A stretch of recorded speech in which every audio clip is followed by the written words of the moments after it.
जय माता दी फ्रेंड्स, कैसे हैं आप सभी। और आप सभी को आने वाली नवरात्रि पूजा की बहुत बहुत शुभकामनाएं।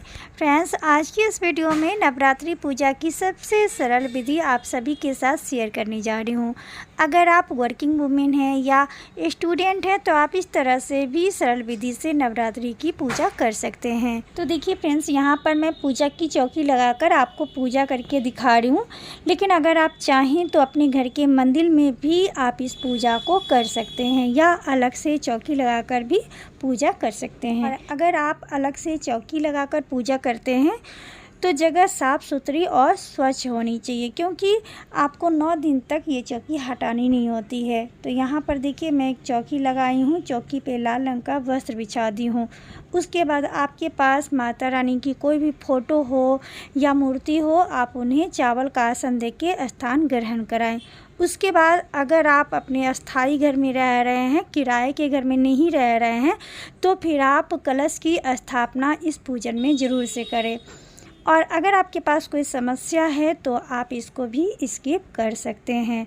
तो देखिए, यहाँ पर कलश की स्थापना करने के लिए हम थोड़ा सा चावल का आसन देंगे। उसके बाद आपके घर में जो भी पीतल का या तांबे का लोटा हो, या आप अलग से मिट्टी का कलश की स्थापना करना चाहते हैं, तो देखिए, हमें कलश के लोटे पे मौली बांधनी है, उस पे हम स्वास्तिक बना देंगे। उसके बाद कलश के कंठ तक हम शुद्ध जल भरेंगे, जो हम शुद्ध जल पीते हैं वही भरेंगे। उसके बाद हम थोड़ी सी उसमें गंगा जल मिला देंगे। अब जल के अंदर हमें थोड़ी सी रोड़ी, थोड़ी सी हल्दी, 1 रुपये का सिक्का, 1 सुपारी और 2, ये सभी चीज़ हमें जल के अंदर रखनी होती है। इसके बाद आम के 5 या 7 पत्ते लेने हैं हमें। देखिए, इस तरह से पत्ते को हमें कलश में सजाने होते हैं। अगर आपके आसपास आम के पेड़ नहीं हैं तो आप अशोक के पत्ते भी कलश में सजा सकते हैं। उसके बाद देखिए, कटोरी में चावल रख के हम कलश के ऊपर रखेंगे। उसके बाद हमें एक नारियल कलश के ऊपर रखनी होती है। नारियल जटा वाली, पानी वाली जो नारियल होती है ना, उसी में हम मौली बांधकर और हम कलश के ऊपर रखेंगे। नारियल का जो मुख है वो हमारी ओर होनी चाहिए। तो इस तरह से कलश की स्थापना हो जाती है।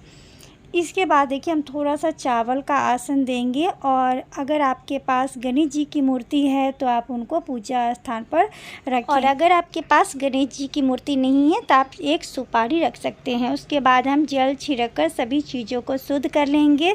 उसके बाद हम पूजा के लिए सबसे पहले दीपक प्रज्वलित करेंगे। उसके बाद देखिए, यहाँ पर हमें गणेश जी की पूजा सर्वप्रथम करनी होती है। तो गणेश जी को हम यहाँ पर रोड़ी के तिलक लगाएंगे, इन्हें हम फूल अर्पित करेंगे, दूब अर्पित करेंगे। उसके बाद इन्हें वस्त्र स्वरूप जनेऊ अर्पित करेंगे। उसके बाद हम माता रानी को यहाँ पर देखिए वस्त्र स्वरूप चूनर ओढ़ाएंगे। और सिर्फ प्रथम दिन की पूजा में ही हम माता को चुंदरी ओढ़ाते हैं, और ये चुंदरी 9 दिन तक ऐसे ही माता ओढ़ी रहेंगी। उसके बाद हम माता रानी को माला पहनाएंगे और हम माता रानी की पूजा करेंगे। तो देखिए, यहाँ पर हमें माता रानी को रोड़ी के तिलक लगाने होते हैं। उसके बाद देखिए, जो शेर हैं उनको भी हम तिलक लगाएंगे। माता के चरणों में तिलक लगाएंगे, कलश में तिलक लगाएंगे। तो सभी में जो है ना, आप अच्छे से तिलक लगा दें। दीप में भी हम तिलक लगा देंगे। इसके बाद हम माता रानी को फूल अर्पित करेंगे। तो अगर आपके पास गुलहड़ की फूल है लाल वाली, तो आप ज़रूर से माता रानी को चढ़ाएं। गुलहड़ की फूल माता रानी को सबसे प्रिय फूल होता है। इसके बाद हम माता रानी को भोग समर्पित करेंगे। तो भोग में आप बतासा, लौंग, मिश्री, पंचमेवा या कोई भी ऋतु फल का भोग माता रानी को आप लगा सकते हैं। या आप चाहें, आपके पास समय है, आप कुछ बनाकर अगर मीठा भोग लगाना चाहते हैं तो माता रानी को आप खीर, हलवा, पूरी सभी चीज़ों से भोग लगा सकते हैं। उसके बाद हम 1 लोटा जल रख देंगे। उसके बाद हम धूप दिखा लेंगे। धूप दिखाने के बाद अगर आपके पास समय है, आप दुर्गा चालीसा पढ़ सकते हैं तो आप ज़रूर पढ़ें। घर में सुख संपत्ति रहती है, घर का वातावरण पॉजिटिव होता है। तो आपके पास अगर समय है तो आप पढ़ें, वरना इसको स्किप कर सकते हैं। उसके बाद आप छोटी हवन भी कर सकते हैं, या आप इसको भी स्किप कर सकते हैं। हवन से भी हमारे घर में पॉजिटिव एनर्जी आती है। घर की जितनी भी निगेटिव चीज़ होती है वो सब दूर होते हैं। उसके बाद हम माता रानी की आरती करेंगे। प्रेम पूर्वक सभी परिवार मिलकर माता रानी की आरती करें और माता रानी सिर्फ आपका भाव देखती हैं। अगर आपका मन सच्चा है, आपका पूजा सच्चा है, आप किसी के बारे में गलत नहीं सोच रहे हैं, तो माता रानी आपकी हर इच्छा को पूर्ण करती हैं। वो ये नहीं देखती हैं कि आप उन्हें क्या अर्पित कर रहे हैं। आप श्रद्धा से एक फूल भी माता रानी के चरणों में अर्पित करते हैं, उससे भी माता रानी के नज़रों में संपूर्ण पूजा माना जाता है।